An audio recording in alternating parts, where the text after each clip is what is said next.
Assalamualaikum warahmatullahi wabarakatuh. Baiklah mahasiswa dan mahasiswi sekalian, pada kesempatan ini kita akan membahas tentang penyelesaian audit. Mari kita simak bersama.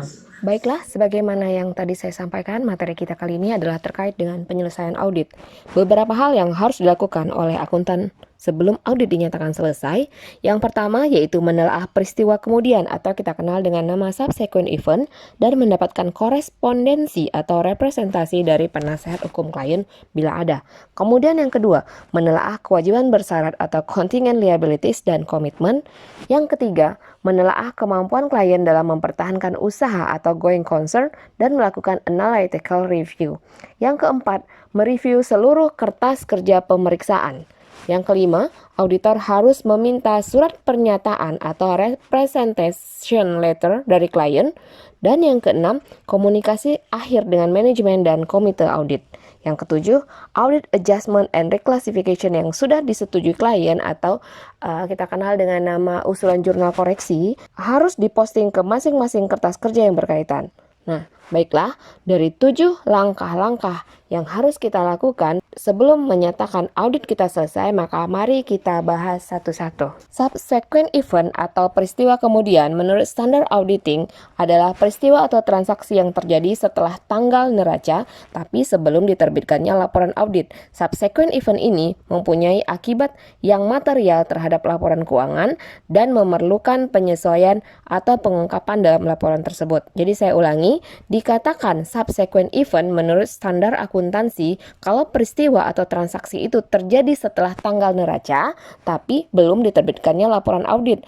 Kemudian, peristiwa ini mempunyai akibat yang material terhadap laporan keuangan dan memerlukan penyesuaian atau pengungkapan dalam laporan keuangan. Ada 2 jenis subsequent event. Yang pertama, peristiwa yang memberikan tambahan bukti yang berhubungan dengan kondisi yang ada pada tanggal neraca dan berdampak terhadap taksiran yang melekat dalam proses penyusunan laporan keuangan. Pengidentifikasian peristiwa-peristiwa yang memerlukan penyesuaian laporan keuangan menurut kriteria ini membutuhkan penerapan kebijakan dan pengetahuan tentang fakta-fakta dan kondisi yang ada. Contoh, kerugian sebagai akibat piutang tidak tertagih yang disebabkan adanya pelanggan yang mengalami kesulitan likuiditas dan menuju kebangkrutan sesudah tanggal neraca merupakan indikasi keadaan yang ada pada tanggal neraca, sehingga penyesuaian laporan keuangan bukan merupakan tindakan yang semestinya dilakukan.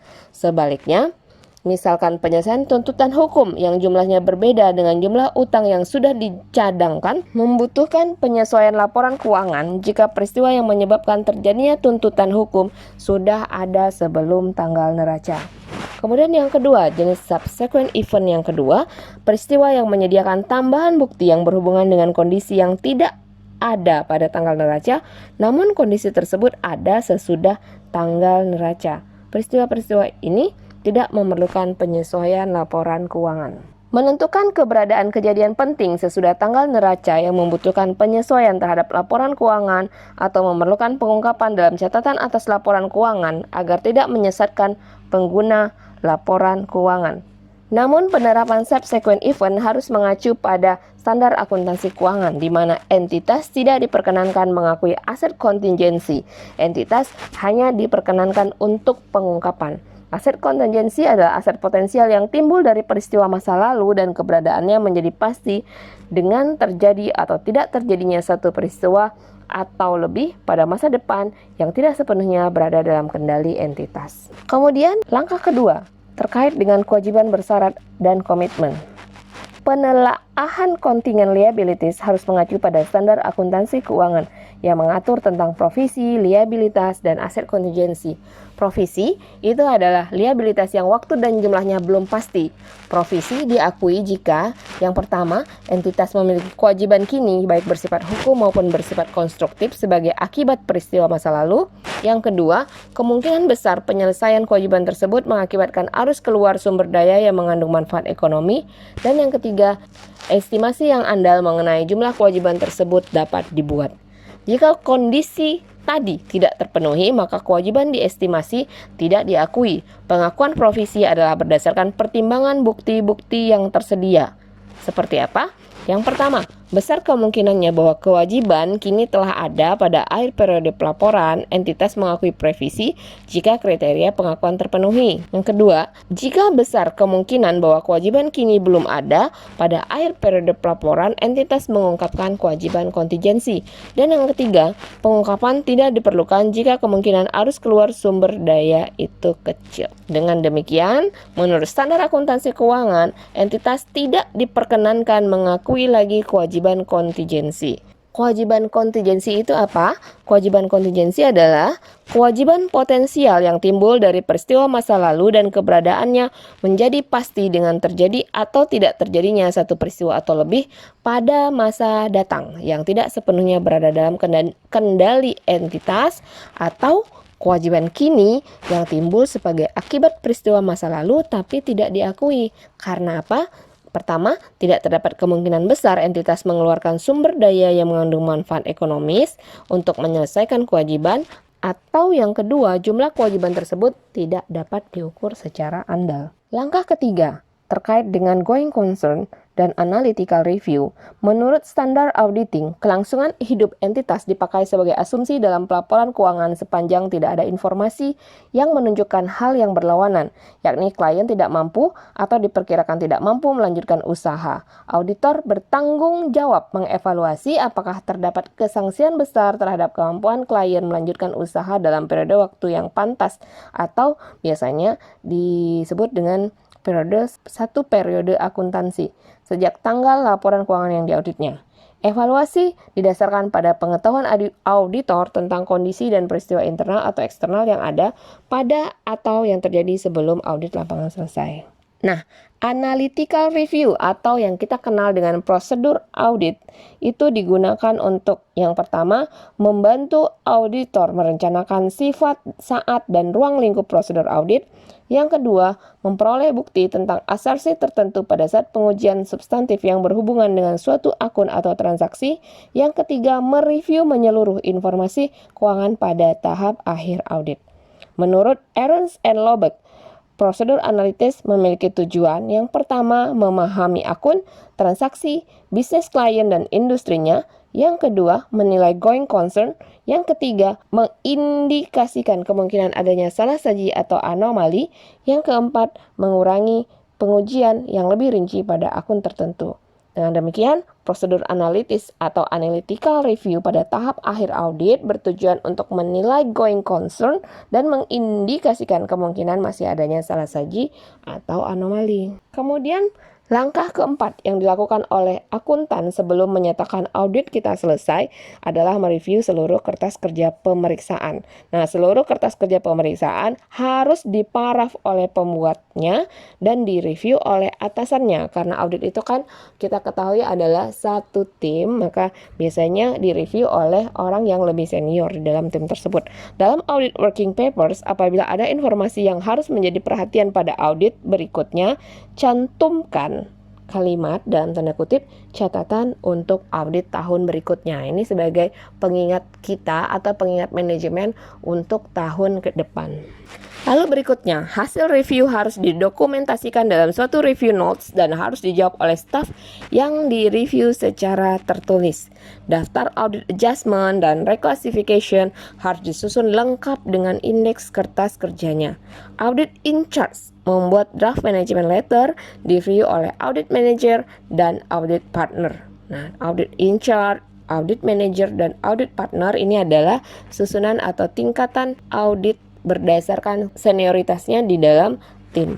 Draft laporan auditor independen atau kita kenal dengan nama draft report disusun oleh auditor in charge, direview oleh audit manager dan audit partner. Sebelum kertas kerja pemeriksaan dan draft report direview oleh audit manager dan audit partner, maka audit supervisor harus menyusun notes to manager and partner.